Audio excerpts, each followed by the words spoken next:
көп жерлерде жүрөсүz. İçinizde көп маалымат бар. Анан бул жашоодон эң чоң кандай сабак алдыңыз?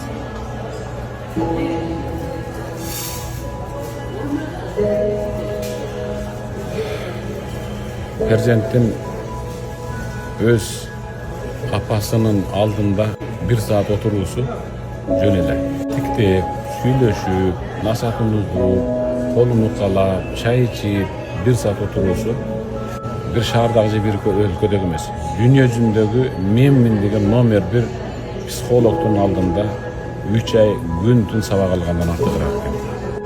Дүйнөдөгү менмин деген номер 1 психологдун алдында 3 ай күн-түн дебей андан кеңеш, бир пикирлерди алып, андан сабак алгандан көрө апанын алдында жөн эле 1 saat тырышкан жүзүн, кыймылдап калган колдорун тиктеп, же тизесине баш коюп, же жытың сиңип калган апанын чапанына баш коюп жатуу бул мыкты нерсе экен да.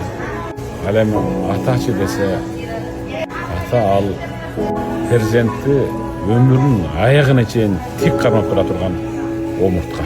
Мен ушул атам менен апамдын ушундай алдында көп боло албай калган ушунчалык өкүнөм. Аябай катуу өкүнөм. Сиз баягы окуулар менен көп нерсе берип калдыңыз да?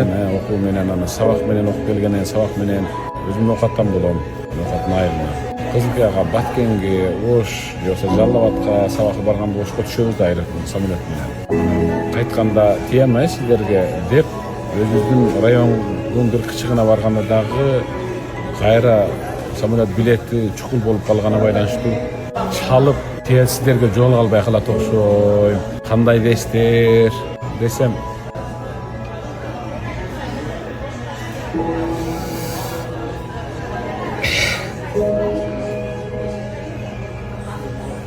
атам менен апам ошондо.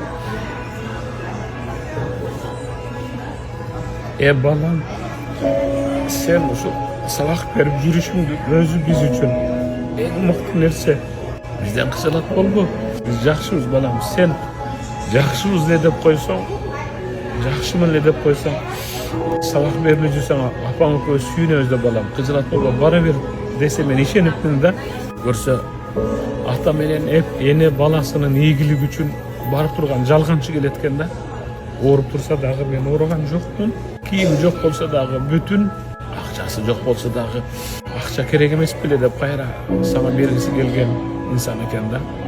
Кийин ата менен апам өткөндөн кийин өкүндүм да өзүм. Мен азыр ошону түшүнүп атам да, мисалы перзенттерим азыр талаада окуйт да. Сагынам. Ага деле апам менен атам ошондой илинген да учурунда. Өкүнгөнүм ушул. Ар ким ар кандай өкүнөттөн бирок менин өкүнүчүм ушул болуп калды. Кудайга шүгүр, атабыз, апабыз да ушу намазга бекем, диндеги бүт бардык буйрулган амалдарга, ибадаттарга бекем эле да.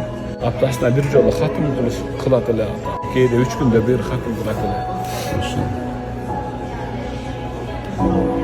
Кечиресиз. Ушундай да. Кечиресиз устаз. Мындай балким туура эмес эме калса.